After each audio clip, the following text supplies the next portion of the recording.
Hello class. Now let us discuss problem number 7. तो problem number 7 है find the 31st term of an AP whose 11th term is 38 and 16th term is 73. So आपको 11th term 38 और 16th term 73 दिया हुआ है. Last lecture में हम लोगों ने an का फॉर्मूला भी सीखा था, an का फॉर्मूला.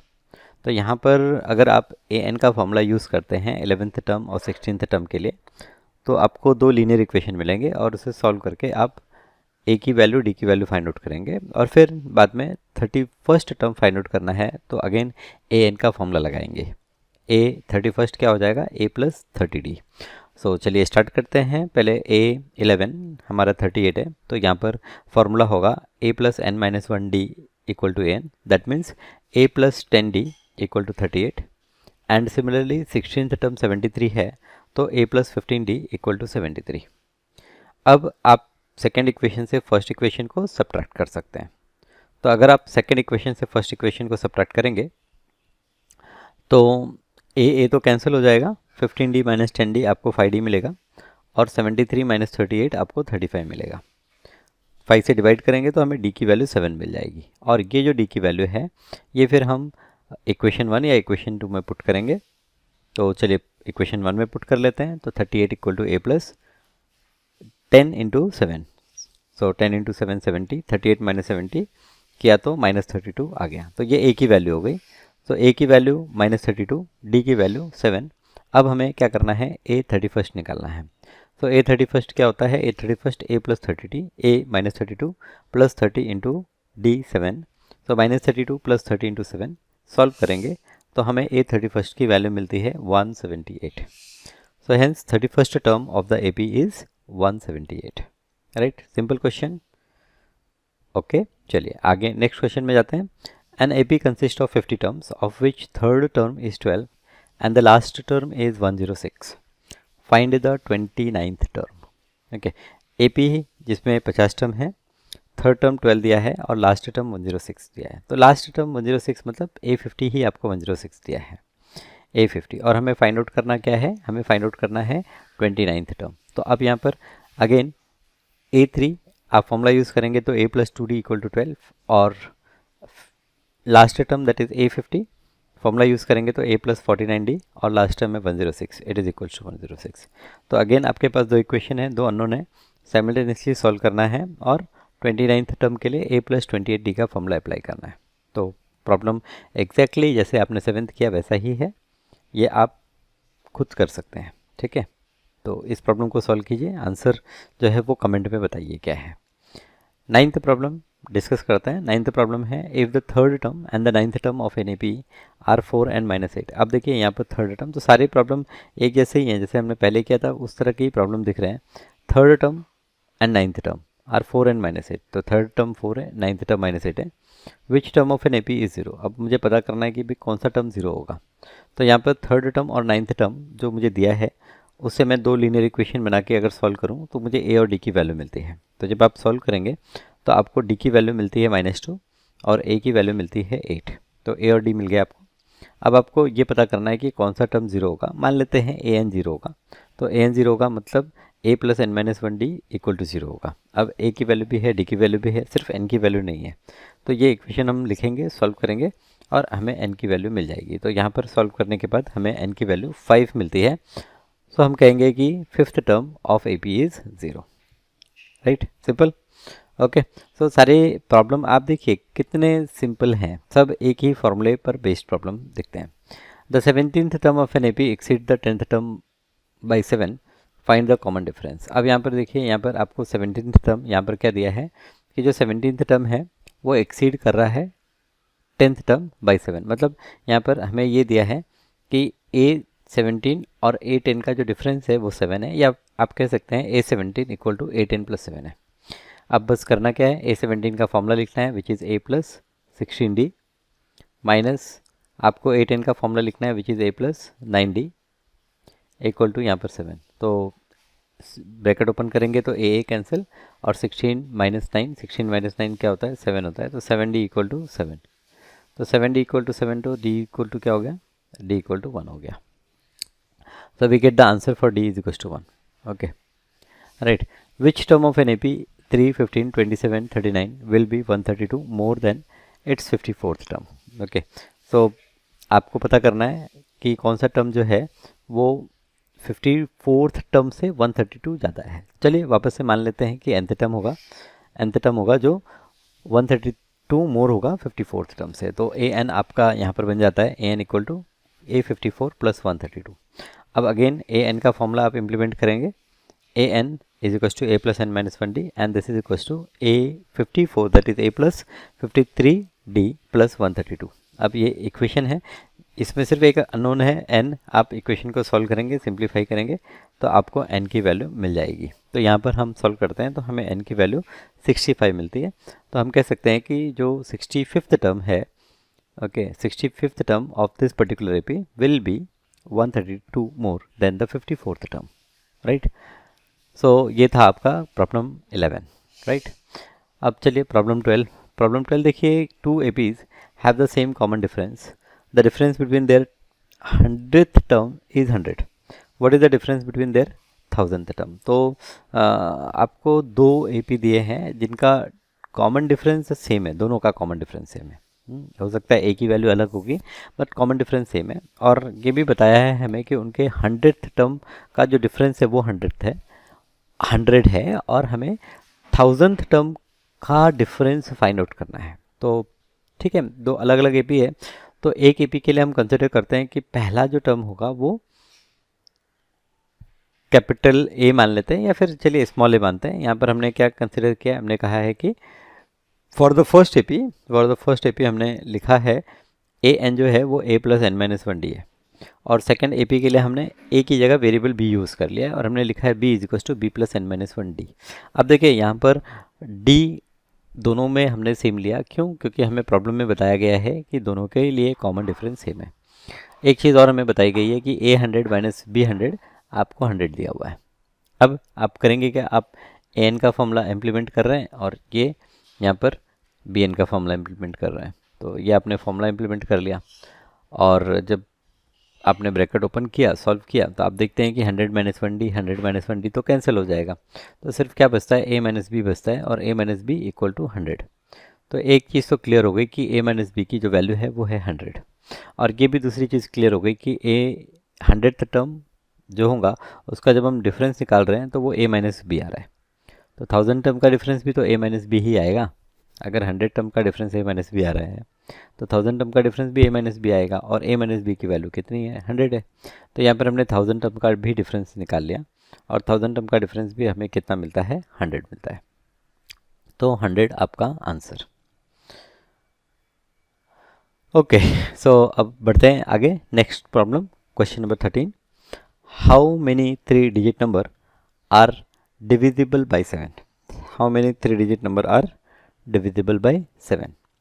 तो 3 डिजिट नंबर कितने हैं जो 7 से डिविजिबल है? 3 डिजिट नंबर. तो अब यहाँ पर देखने वाली बात यह है कि वो पहला 3 डिजिट नंबर जो 7 से डिविजिबल है वो क्या होगा और लास्ट 3 डिजिट नंबर जो 7 से डिविजिबल है वो क्या होगा. और यहाँ पर कॉमन डिफरेंस की अगर हम बात करें तो कॉमन डिफरेंस जो है वो 7 का है. The common difference is of 7. ठीक है, तो यहाँ पर lowest 3 digit number find out करने के लिए मैंने क्या किया, 100 को 7 से डिवाइड कर दिया. अब 100 को जब मैं 7 से डिवाइड कर रहा हूँ तो यहाँ पर मैं देखता हूँ कि ठीक है 14 जो है वो 14 टाइम तो कम्प्लीटली डिवाइड हो रहा है और 2 रिमाइंडर आ रहा है. तो 2 रिमाइंडर आ रहा है तो या तो मैं 2 को हटा दूँ या तो उसमें 5 और ऐड करके 7 बना दूँ. तो बेटर है 5 ऐड करना क्योंकि 3 डिजिट नंबर चाहिए. तो यहाँ पर 105 हम देखते हैं 7 से कम्प्लीटली डिवाइड हो जाता है. तो 105 जो है ये फर्स्ट 3 डिजिट नंबर है जो 7 से डिवाइड हो रहा है. इसी तरह से हम 999 को 7 से डिवाइड कर रहे हैं. तो यहाँ पर देखते हैं कि 5 हमारा रिमाइंडर है. तो हम क्या करेंगे, 5 को माइनस कर देंगे. तो 999 से 5 को माइनस किया, 994 ये जो है ये आपका 7 से डिवाइड हो रहा है. ठीक है, तो आपका जो लास्ट नंबर है वो क्या है, 994. तो यहाँ पर हमारा जो अरिथमेटिक सीक्वेंस में सीरीज़ होगा वो होगा 105, देन 7 ऐड कर लेते हैं 112 एंड लाइक दैट. लास्ट जो नंबर है वो 994 है. अब मुझे फाइंड आउट करना है कि कितने टर्म है, हाउ मेनी. ओके, तो अब कितने टर्म है उसको फाइंड आउट करने के लिए आप क्या करेंगे, how many 3 digit numbers are divisible, आप क्या करेंगे, आप यहाँ पर ए एन का फॉर्मूला लगाएंगे, जहाँ पर आपका ए होगा 105, जहाँ पर आपका ए एन होगा 994 और जहाँ पर आपका डी होगा कॉमन डिफरेंस 7। तो आपको फॉर्मूला अप्लाई करना है एंड देन आप फाइंड आउट करिए कि आपका कौन सा टर्म, मतलब कितने टर्म 3 डिजिट नंबर में है जो 7 से डिविजिबल है। ठीक है, तो ये आगे का जो सॉल्यूशन है वो अभी आपको करना है। ठीक है, चलिए 14th question. 14th question, how many multiple of 4 lies between 10 and 250। तो बिटवीन 10 एंड 250, तो पहला नंबर जो लाई कर रहा है वो है 12, और इसी तरह से हम लास्ट नंबर भी चेक कर लेंगे कि लास्ट नंबर 250 के नीचे कौन सा है, मे बी 248 होगा, और डिफरेंस जो है वो डिफरेंस कितना है, 4 का डिफरेंस है। तो आपके पास में ए भी है, ए एन भी है, डी भी है। जस्ट आपको क्या करना है, आपको फॉर्मूला लिखना है, एन का फॉर्मूला लिखना है, और एन का फॉर्मूला लिख के आपको डी की वैल्यू फाइंड आउट कर लेनी है। तो ये आपने इस तरह से डी की वैल्यू फाइंड आउट कर ली यहाँ पर। ओके, ठीक है, चलिए आगे नेक्स्ट क्वेश्चन पे बढ़े। नेक्स्ट क्वेश्चन पर यहाँ पर 15th क्वेश्चन है, for what value of N are the nth term of 2 APs 63, 65, 67 and 3, 10, 17 equal. तो दो अलग अलग AP है। देखिए पहला AP है 63, 65, 67, कॉमन डिफरेंस आप देख रहे हैं 2 का है, और फर्स्ट टर्म 63 है। और दूसरा जो AP है 3, 10, 17, यहाँ पर फर्स्ट टर्म आपका 3 है और कॉमन डिफरेंस आप देख रहे हैं 7 का है। अब ये तो मुझे पता है कि दोनों का जो nth टर्म है वो सेम है, तो यहाँ पर करना क्या है, कुछ नहीं, जस्ट एन का फॉर्मूला आप देखिए क्या है और दोनों को इक्वेट कर लीजिए। तो पहला जो AP है, यहाँ पर जब हम AP के फॉर्मूले को सिंप्लीफाई करते हैं तो हमें वैल्यू मिलती है 61 + 2n। ये देखिए, ये यहाँ पर आप देख सकते हैं कि आपने ये पहला AP जो है ये सॉल्व किया और आपको वैल्यू मिल गई 61 + 2n। ठीक है, अब दूसरा AP जो सेकेंड AP है, सेकेंड AP में भी इसी तरह से हमने सॉल्यूशन किया और यहाँ पर हमें an की वैल्यू मिल गई 7n-4। तो ये जो 7n-4 है और ये जो 61 + 2n है, ये दोनों इक्वल होंगे। तो हम क्या करते हैं, ये दोनों को इक्वेट कर लेते हैं।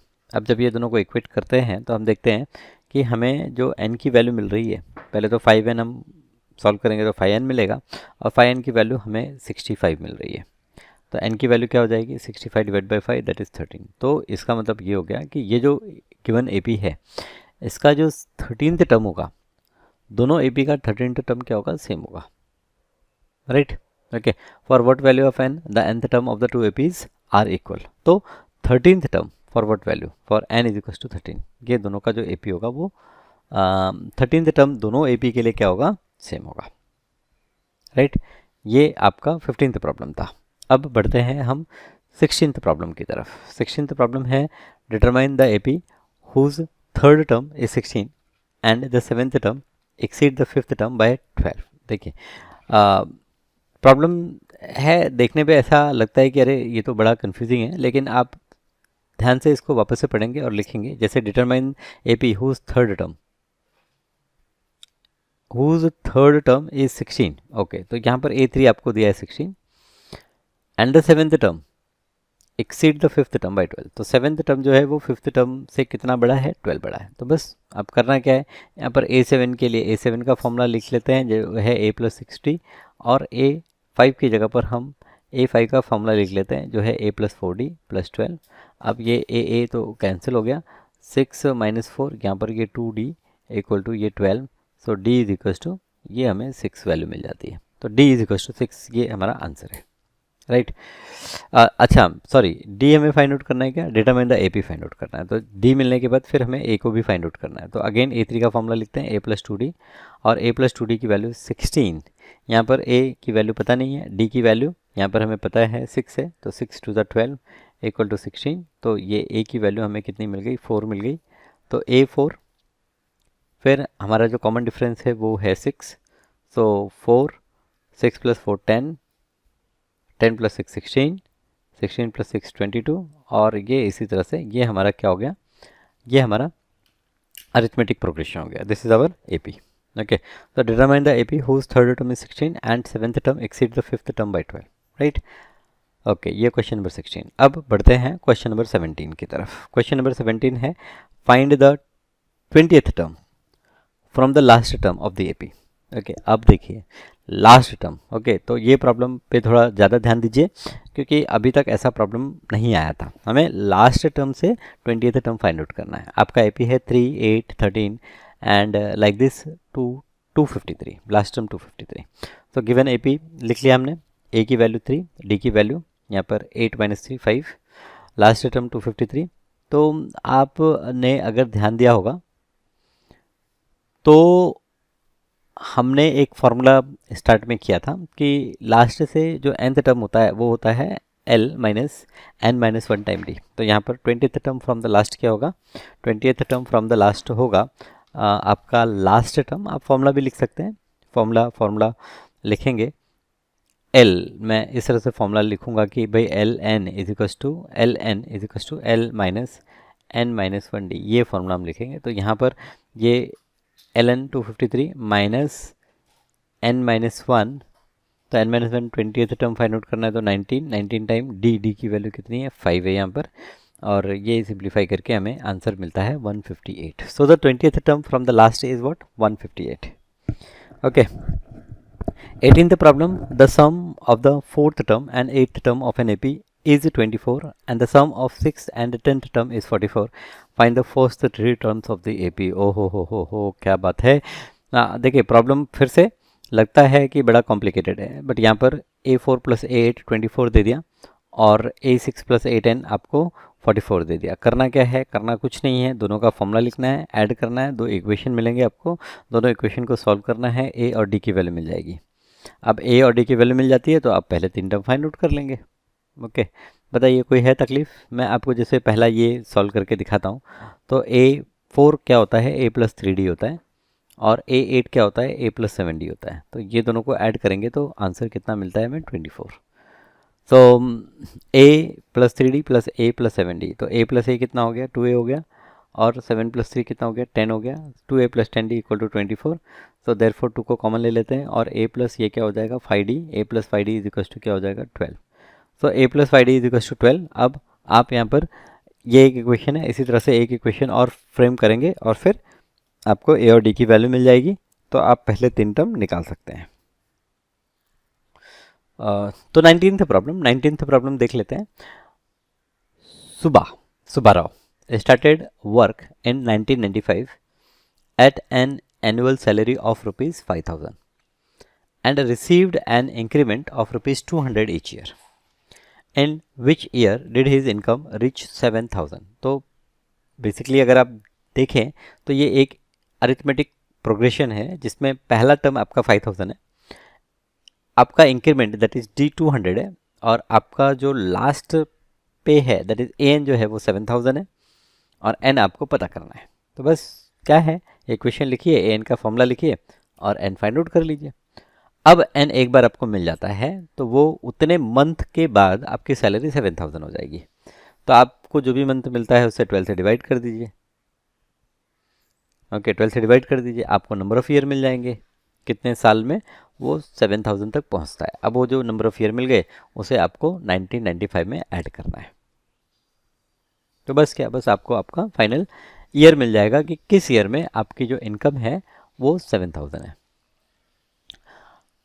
20th क्वेश्चन पे बढ़ते हैं आगे। Ramkali saved ₹5 in the first week of a year and then increased her weekly saving by ₹1.75. In the nth week, her weekly saving become ₹20.75. Find n. तो रामकली, बस पीछे वाला प्रॉब्लम ही तो है।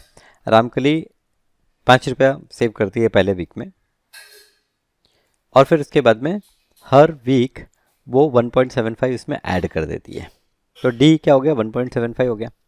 अब एन वीक के बाद में उसके पास जो टोटल सेविंग है वो 20.75 है।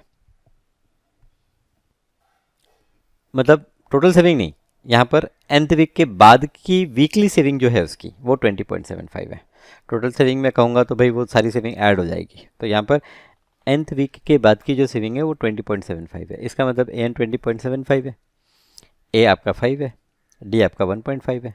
अब एन फाइंड आउट करना है कितने वीक के बाद में ये होता है, तो बस फॉर्मूला अप्लाई कीजिए और फाइंड आउट कर लीजिए, राइट। तो ये थे कुछ प्रॉब्लम जो हमने देखे, प्योरली बेस्ड थे ए एन के फॉर्मूले पे। A N is equal to A plus N minus one D. अच्छा, लास्ट से nth टर्म निकालना है तो L N equal to L minus N minus one D. तो अब तक आपने अरिथमेटिक प्रोग्रेशन में क्या देखा कि किस तरह से आप सीक्वेंस को चेक करते हैं कि वो अरिथमेटिक प्रोग्रेशन में है या नहीं। कुछ वर्ड में आपको इन्फॉर्मेशन दी होगी, उससे कैसे आप डिसाइड करते हैं कि जो प्रॉब्लम है वो एपी है या नहीं। अगर आपको कोई सीक्वेंस एपी में दिया है तो आप उसके कुछ और आगे के टर्म्स भी फाइंड आउट कर सकते हैं। और आज के लेक्चर में हमने देखा कि किस तरह से हम nth टर्म को फाइंड आउट करते हैं या nth टर्म के कॉन्सेप्ट को यूज़ करके कोई भी गिवन टर्म फाइंड आउट कर लेते हैं।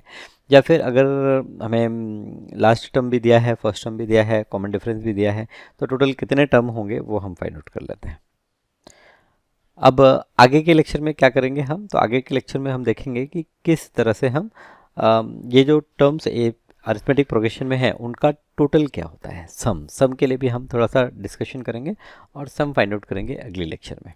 तो तब तक के लिए आप मुझे इजाज़त दीजिए, मिलता हूँ आपसे मैं अगली क्लास में। Thank you.